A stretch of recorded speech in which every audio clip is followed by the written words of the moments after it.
welcome back to my channel. I'm Sam. I'm a pastor. I'm a student of the Bible. I write. You can read my writings on samberg.org if you want to go check that out. My training involves biblical studies, biblical languages, and theology.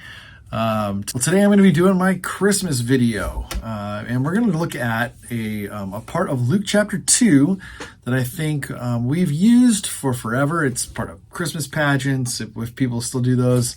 And there's a significant role in it, like a Christmas play, that really isn't in the text, and it's not even actually part of the story, and we need to talk about it because I think it will help us make better sense of, number one, of Luke chapter 2, what's going on there, what is happening with Mary and with Joseph, and maybe even help us tie into why Matthew chapter 1 feels so distant and different. Okay, so Luke chapter 2, I'm going to read it actually in the King James because I think it's the most familiar version of this story because of, Charlie Brown and all of that.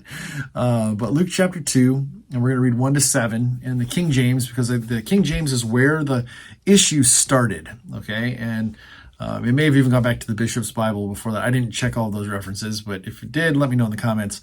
But Luke chapter 2, starting verse 1, we're going to read in the King James. This is what it says. And it came to pass in those days, there went out a decree from Caesar Augustus that all the world should be taxed. And this taxing was first made when Cyrenius was governor of Syria. There's an issue that we have to talk about there, but that's for a different video. And all went to be taxed, everyone into his own city. That's another issue we should talk about in a different video. And Joseph also went up from Galilee out of the city of Nazareth into Judea unto the city of David, which is called Bethlehem because he was of the house and lineage of David. By the way, if you look at Matthew's account, Matthew does not have Mary and Joseph going from Nazareth to Bethlehem and then back around. It just has them in Bethlehem, going to Egypt, then going up to Nazareth later. That's a difference in the story, so we probably should pay attention to that. Verse 5, to be taxed with Mary, his espoused wife, being great with child. And so it was that while they were there, the days were accomplished that she should be delivered. And she brought forth her firstborn son and wrapped him in swaddling clothes and laid him in a manger because there was no room for them in the inn. Okay? Now, the way we can understand this better is just, here's the story. Mary and Joseph, they lived in Nazareth. Mary is engaged, for lack of a better word. She's betrothed to Joseph. Joseph was probably likely older.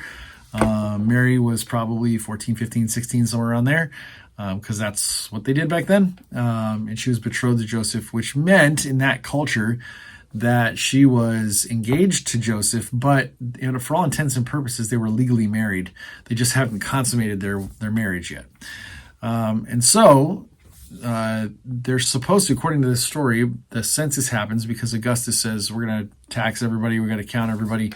So they all have to go back to their place of origin, which, like I said, for a different video, but this is highly problematic for multiple reasons. But let's not talk about that in this video. So it says that they went down from Nazareth to Bethlehem, which is a pretty long walk. A pretty long journey, and they get there, and it says that what the time was, while they were there, the days were accomplished that she should be delivered, and she brought forth her firstborn son, wrapped him in swaddling clothes, and laid him in a manger because there was no room for them in the inn. Now, the word that we need to look at is this word inn, and we need to ask ourselves, why did they translate it in? Okay, it can be translated in, okay, but the question is why. In the original language, the Greek language that the New Testament was written in, we need to look at it, and it says this. It says, topos en to katalumi, or katalumati, is what it says. And the word we need to look at is this word katalumati. It's the dative form of kataluma. Dative just means that there's a preposition involved with it, like in or to or something like that.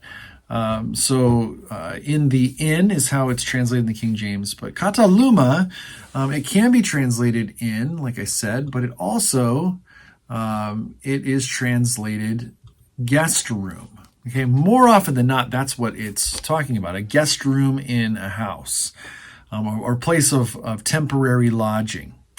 And the reason why it got translated in the King James. And here's what happened. The King James translates it in, and I think maybe even before that was translated in. because they took their, 1600 mindset of how things work, and they go, okay, we're going to do it that way. And so the inn, they must have saved the inn, so then they anachronistically put it back into the story and said there was an inn in Judea, in the town of Bethlehem. Here's the problem with that, though. There's no inn. There's no inn there. There's no place like that. So what's going on here? Well, likely what's going on here, instead of them going to the inn, because there was no guest room available for them, and instead of them going to a cave like some other people have posited, and even I think there's the Proto-Evangelion of James, I think, talks about this. It says they went to a cave, Mary traveled on a donkey, all this kind of stuff down there. That's where we get a lot of this imagery from. Really what's going on here in the text is that we see that Mary and Joseph travel to Bethlehem and they go to a house. Why? It's because their families are from there. And so they likely went to the house, and everybody's there, and there's no room for them. There's no guest room available because it's all packed. They're probably the last ones there.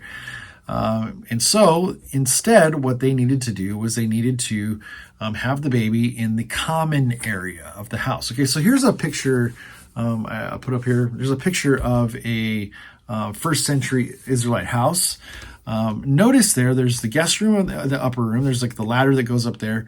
But underneath at the bottom, there is the storage area. There's a kitchen area, and then there's a place for animals to come in from the outside to keep them warm, so they're not cold outside. So they come into this area, and a manger would be there, a place where they can feed from. There's all this kind of stuff going on there. So likely what was going on in this story is not that they went to a stable, not that they went to a cave, but that they were in the bottom part of the house of their family where the animals were at.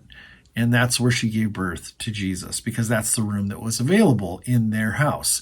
And she laid him in the manger right there next to the kitchen, next to all the activity that was going on in the bottom floor of the house. And that's where she had her baby.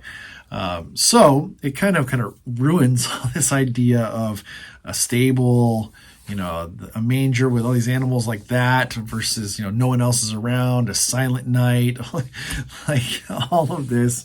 The cattle are lowing, it's likely they had a few animals there. They had a manger there for a feeding trough there, which was likely made out of stone, not out of wood. And there was no stable. It was in a house. It was probably a pretty busy house because there was no guest room available upstairs. So that's more than likely what's going on here. And the reason it got translated in is because the King James, anachronistically put it back from their 1600 settings, put it back into the story because they were like, well, this must be how it worked. And then everybody kind of followed suit. The King James went, and so everybody's like, well, we can't depart from King James on this one for in until modern translations got a hold of it. And so the NIV in Luke chapter 2 says it like this. She wrapped him in cloths and placed him in a manger because there was no guest room available for them. So they got brave and they were bold and they said, you know what? The word doesn't mean in. It shouldn't. I mean, it kind of can mean in, but not really in this context. It's more likely guest room. And that's what was going on there. So they went first, and then multiple other translations after that have now translated it guest room because that's more than likely what was going on in the historical first century Bethlehem. All right, so hopefully that didn't totally ruin your Christmas with all of these different things. But here's the other side of it. If there's no inn, there's no innkeeper to tell them there's no room and slam the door in their face. So, yeah. So if your kid is playing the innkeeper, or maybe you're going to watch one of the innkeeper, sorry about that. I'll hope you have an awesome Christmas. I'm probably not going to put up another video before then. If I do, lucky. Anyway, like the video, subscribe, write some comments, and I'll see you in the next video.